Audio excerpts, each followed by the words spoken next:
જો આવા આપણે થવા દેવાના છે અને આને આપણે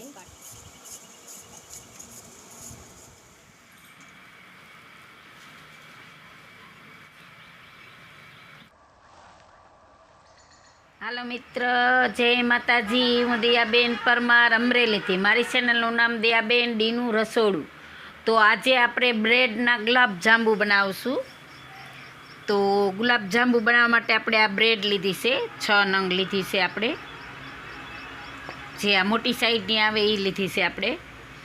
અને સાહણી બનાવવા માટે આપણે આ 1 વાટકો ખાંડ લીધી છે અને આપણે આ દૂધ લીધું છે. તો આપણે દૂધ જોહે આમાં બ્રેડમાં લોટ બાંધવા માટે.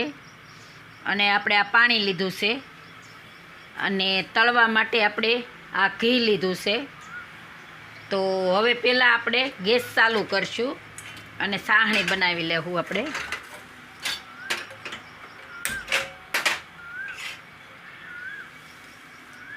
તો એમાં આપણે આ 1 વાટકો ખાંડ નાખશું અને 1 વાટકો આપણે આમાં પાણી નાખશું.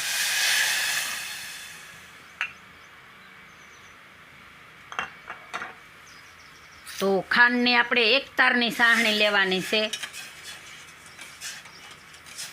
તો આપણે આની સાહણી પહેલાં બનાવી લેવું. તો આપણે આ સાહણી થાય તો આપણે વચમાં આપણે આ બ્રેડને મિક્સરમાં આપણે કાઢી લેવું. તો આ રીતે આપણે એને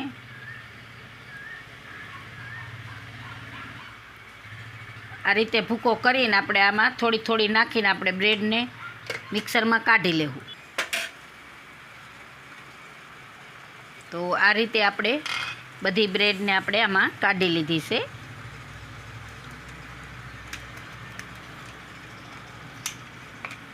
તો હવે આપણે સાહણી જોઈ લેવું.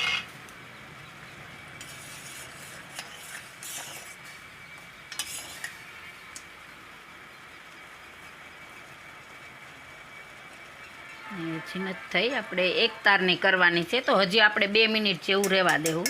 બોલી જાય. તો આપણે સાહણી થાય તો આપણે આમાં લોટ બાંધી લેવું. તો આપણે આ દૂધ મલાઈવાળું લીધું છે, આપણે ઘરનું દૂધ જ છે. તો થોડું થોડું નાખીને આપણે આમાં લોટ બાંધવાનો છે. આનો લોટ આપણે કેમ બાંધીએ એ રીતનો.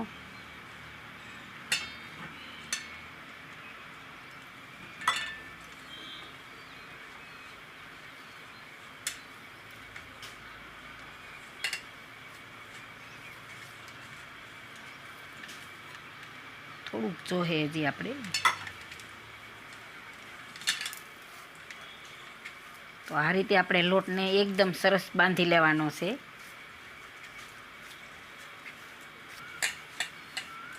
જો આ રીતનો આપણે લોટ રાખવાનો છે આનો બ્રેડનો. જો આ રીતે ગોળી વળી જાય એ રીતે નરમ જ રાખવાનો છે.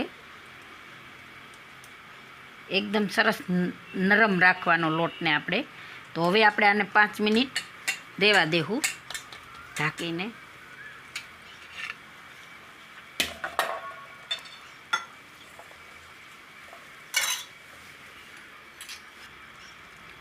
હવે આપણે સાહણી જોઈ જોવું. જો આ રીતની આપણે રાખવાની છે. આમ 1 તાર થાય ને એ રીતની રાખવાની છે. તો આપણે સાહણી તૈયાર થઈ ગઈ છે. તો એને આપણે સાઈડમાં જવા દેવું અને આપણે આ ઘી ગરમ કરવા મેલી દેવું. આ આપણું ઘી ગરમ થાય તો આપણે આના વાળી લેવાના છે આ રીતે.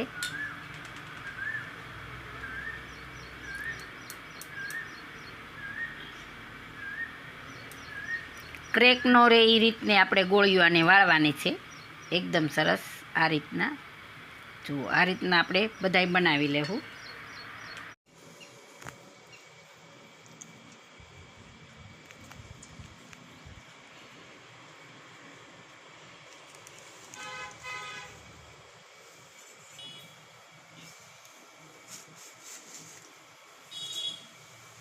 આપણે બધાય આ રીતના બોલ વળી ગયા છે. તો હવે આપણે જોઈએ આપણે ધીમા ગેસે હાવ આને તળવાના છે.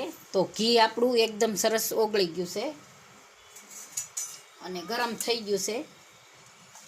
તો આ રીતે જ આપણે આને ઘી આ રીતે જ આપણે રાખવાનું છે. તો આપણે એમાં નાખીશું હવે આ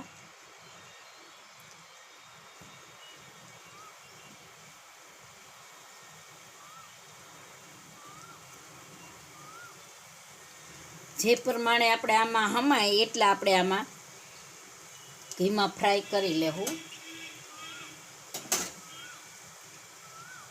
તો આપણે ગોલ્ડન થાય ત્યાં લગી આપણે આને રાખવાના છે.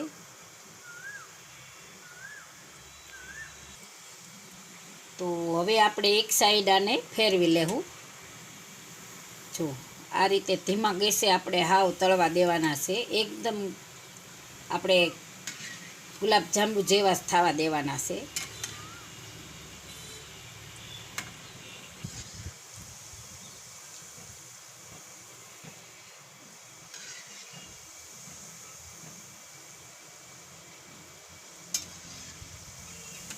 તો આવા આપણે થવા દેવાના છે અને આને આપણે કાઢી લેવું.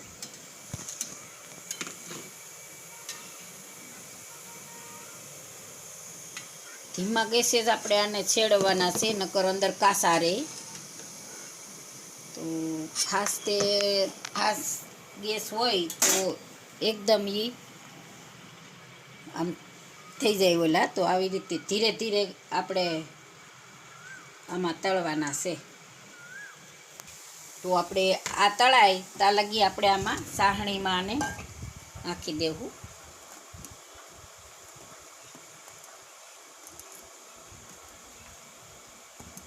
આ રીતે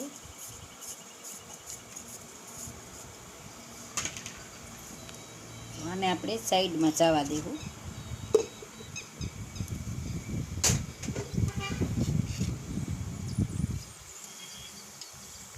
અને આ બધાય આપણે આ રીતે તળી લે. તો હવે આપણે આ થઈ ગયા છે. તો ગેસને આપણે બંધ કરી દેવું.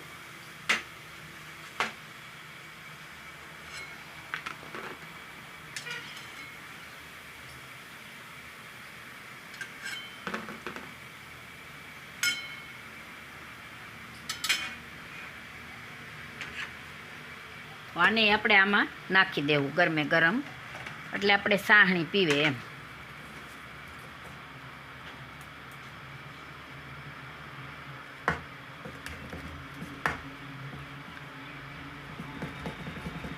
હવે આપણે 5 મિનિટ આને રહેવા દેવું ઢાંકીને.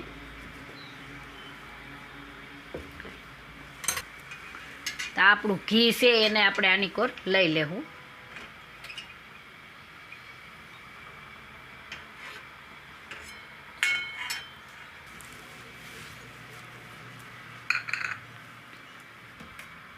તો હવે આપણે સર્વ કરી લેવું.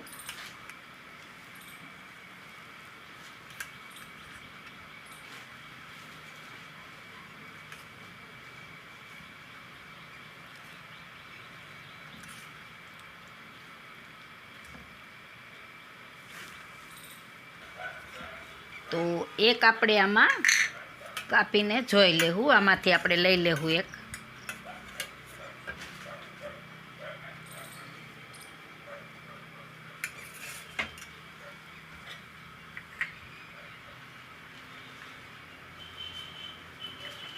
એકદમ મસ્ત બની ગયા છે. આપણે ઊંધી સરી છે, એકદમ રસીલા બની ગયા.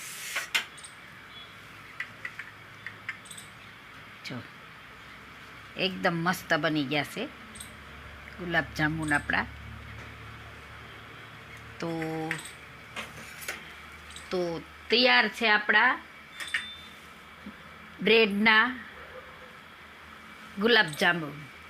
જો મારી રેસીપી પસંદ આવે તો લાઈક કરજો, શેર કરજો અને સબસ્ક્રાઈબ કરજો. બેલ આઇકન જરૂર દબાવજો. કોમેન્ટ કરીને કહેજો કે તમને કેવા લાગ્યા બ્રેડના ગુલાબજાંબુ.